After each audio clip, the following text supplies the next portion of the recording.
Yes, kami pa rin ang inyong mga kasama ngayong umaga ng Huwebes. Weng de la Peña, Buddy Obera. Makati tayo mauna.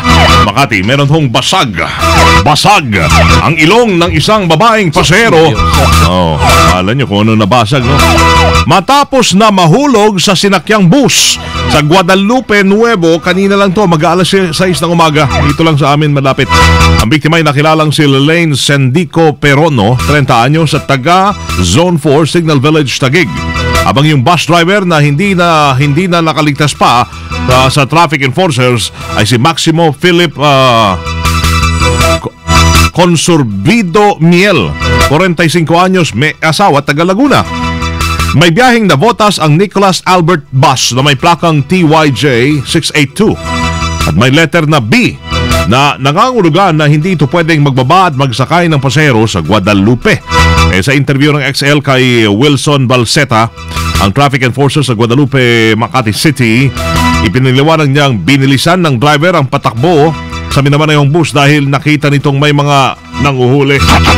Hindi naman to loading bay. Parang dito ng Makati to Mandaluyong, supposed to be, pagkawid ng tulay, next bus na yan, MRT ng Boni. Hindi na yan, ang bus stop niyan ay bus stop ng Boni. So ito bus stop ng Guadalupe. Ang bawat super at konduktor at susunod, kahit walang enforcer, alam nila yung kanilang bus segregation, sa wala akong malidisgrasya. O, dali samantala ay flash report, dali lang. May tumama ho ang mukha ng biktima doon sa kalsada. Kaya't agad na dinala sa ospital ng Makati o sa OSMAC para lapatan naman ng lunas. Dead on the spot mga kasama, isang lalaki matapos pumbarilin sa mukha ng kapwa pasahero nito sa sinakyan tricycle naman dyan sa may barangay Palatiw sa Pasig. Inilarawan ang biktima na nasa edad 32 hanggang 35 anyos. May taas na 5'6" at may tattoo sa kaliwang bahagi ng leg at hita. Dako alas 10:32 kagabi, nakasakay noon ang biktima sa likuran ng driver nang biglang bumunot ng baril ang suspect na nasa sidecar ng tricycle sa wala sabi-sabing pinaputukan ito sa mukha. Paniniwala naman ng pulisya na may kinalaman sa droga ang motibo sa nasabing pamamaril. Matapos mabasa ng cellphone ng biktima na may ilang taong umuorder ng shabu dito. Sa ngayon po nasa St. Bernadette Funeral pa ang labi ng biktima habang patuloy na kinikilala ito at maging ang suspect. Naglalagablab sa 558. Laro tayo! DZXL Bulat Palaro. Nasungkit ng Meralco Bolts ang kanilang ikatlong panalo kontra San Mig Coffee. Score 72-64. Hinabol po ng Bolts ang 18 points na kalamangan ng Mixer sa PBA Philippine Cup. Nanguna para sa Meralco si dating NCAA MVP John Wilson na may score ng 19 points, habang sa panig ng San Mig nakapagtala ng 14 points si James Shop. Sunod na makakarap ng Bolts ay wala pang talong Petron Blaze Boosters.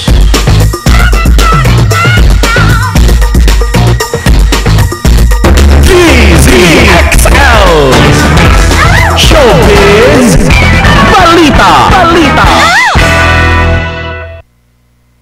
Loli! Hey. Loli Showbiz. Loli Showbiz. Yes, it's me, Loli! Hello, everybody! Morning! Hello, everyone! Morning, Loli! It's me, Loli! Maging yung mga local celebrities ay na-starstruck, you know? At namangha sa ginawang pagtulong ni Canadian pop singer Justin Bieber sa mga biktima ng Yolanda. Nag-surprise visit ang baby hitmaker sa mga Yolanda survivors sa Tacloban, di ba, kamakailan? Kung saan hindi lamang nag-donate ng relief goods ang singer, kundi nakipaghalubilo rin sa mga tao. Kinantahan sila ng Silent Night at nakipag-dribble pa, di ba? Ilan lamang sina Ann Curtis, Rico Blanco, Juliana Gomez at Ann Curtis. You know, I can buy this club. At Kobe Paras sa mga na-meet and greet ng singer sa Tacloban na nagki-jamming din kay JB. Nangako naman si Justin Bieber na patuloy niyang susuportahan ang mga biktima ng kalamidad na muling makabangon ng mga ito. Thank you, Justin! I can buy you. It's me, Loli! Pop, Lollipop! Hindi gasgas, hindi umatras. Loli, thank you. Plus, ito ang balitang panghimagas. Bakas pa-flash lang si Bibi. Magandang umaga mga kasama, Cao Shanghao. Wala kang mic. Yan, sige, lapit po. Magandang Yan. umaga mga kasama, Cao Shanghao. Morning. Dahil marami na ngang nagaganap na storm surge kamakailan, hindi lang sa ating bansa, pati na rin sa ibayong bansa, abay may wais na naisip ang isang restaurant owner sa Amerika. Matapos na tamaan ang restaurant ni Mr. Richard Pai ng storm surge at nabaha ito, binaklas na lang niya ang kanyang mga carpet sa kanyang restaurant na Daisy's Urban Farm Kitchen. At ito'y pinilitan niya ng mga dayami o yung mga tuyong damo. Higit 24 oras silang nag-ayos para makapag-open sila agad-agad para sa mga customers. Naisip niya ang paraang ito dahil umaabot daw sa 20,000 pesos ang damage na naranasan niya. At sakaling ito'y maulit, at least hindi raw siya lugi. Ayan siya mga kasama. Dayami, di ba? Ano yung dayami? Hindi ko maalala yung dayami. Dayami. Yung pinagtanggalan ng butil ng palay. Wala. Sa darak. Iba pa yung darak. Kasama Iba mo naman yun. Iba pa yun. Yun naman yung Mag-aaral ng yung balat ng palay, yung darak. Ng palay. Pinagtanggal ng butil. Okay. Yung pinagmulan ng darak. Oo. Yan, okay. Itong Sige. dayami, yan yung rice stalk ba ang tawag niya sa English? Oo, rice straw. Ayun. Rice straw. Sige. At yan po ang Thank you. Balita Pahimagas, Candizi XL Sinun, Chong Senwa, Sure Phoebe, Tatak Armen. Tama, Bibi! DZXL. Ulat Trapiko. Boy, Wonder. Bye! Morning to you, bye! Hi, Weng! Good morning, Weng! Bye, buddy! Sa ating mga Morning. motorista. Good morning. Ang daloy ng trapiko dito sa kaba ng Commonwealth Avenue ay banayan hanggang mabagal ang usad ng mga sasakyan hanggang sa makarating sa harapan ng Sandigan Bayan. Pero pagkalabas ito ay tuloy-tuloy na ang usad ng mga sasakyan at muling babagay paglampas na malapit sa Litex. Sa kabilang linya, tuloy-tuloy ang usad ng mga sasakyan bahagyang bumabagal pagdating sa Pilcoa hanggang Central Road.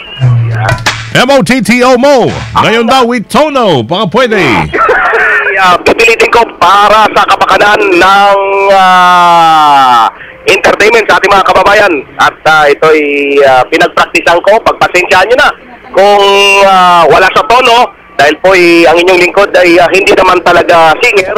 Pero para sa inyo ay gagawin ko. Alam mo naman na reporter, parang artista din. Oh. Ano yung papel na ginagampanan, Yes. gagawin lang natin.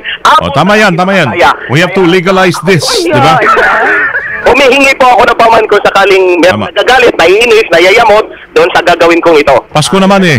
O Pasko naman, kahit pagbigyan natin, kung wala sa tono, pagpaumanhin po mga listeners natin, ito, You have to remember, di ba? You're a labay at hindi ka naman Sinatra, di ba? Labay ka naman. labay naman. Di ba? You're a labay and hindi ka Sinatra. Sabihin ng Bahala kayo. Bahala kayo. Bahala kayo. Sabihin ng labay, tapon to sa Bisaya.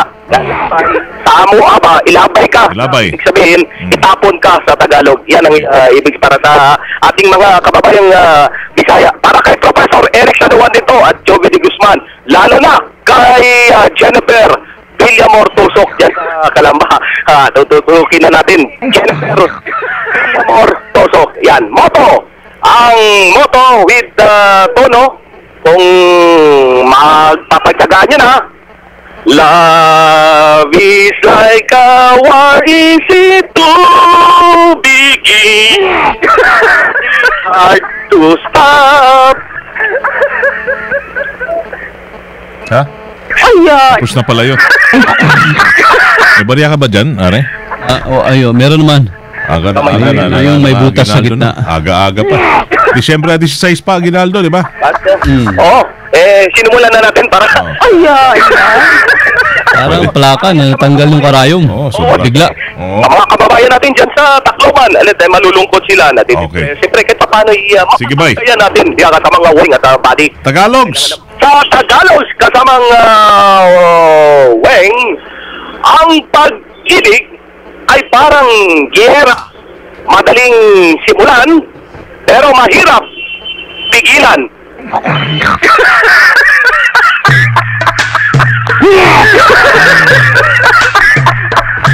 Sa ikatutuwa ng...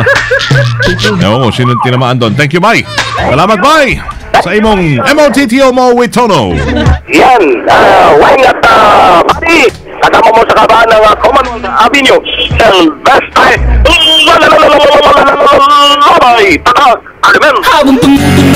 Thank you, bye. At taga ATC Healthcare, meron na hong bago ha, may Robust Extreme. Tingnan nyo ho yan. Extremely happy kayo dito ni Mrs. sa Robust Extreme. Tamang-tama po yan pag long weekend at holidays ngayon. Mababang romantic date yan. Basta't may Robust Extreme. Bibili ho yan sa lahat ng Mercury, Watson's, Generica, Southstar, at all leading drugstores nationwide. Hatid yan ng ATC Healthcare International Corporation, your trusted life ally. Mga taga-Haven of Angels, good morning sa inyo. Thank you. Diretso mga naglalagablab. Mga balitang tatakarin ang inyong napakinggan dito lamang sa DCXL 558. Ngayon po umaga ng Webes, December 12 na tayo, 2013. 13 days pala before Christmas. Sama nyo sa serbisyo publiko from the city of Zambol, Lucianas Primo Hermano, Weng de la Peña. From the province of Occidental Mindoro, mabuhay, ako si Buddy Obera. Mga simpleng tao kasama nyo. Kami po ay Tatak RMN. Naglalagablab na mga balita. Subayin nyo ang natuturang nitutong kantoran ng mga pinakahuling kabilaman sa Kalakang Maynila sa ating bansa at sa mga mundo. Naglalagablab dito lamang sa Unang Pihit DZXL 558, ang bagong kasama mo.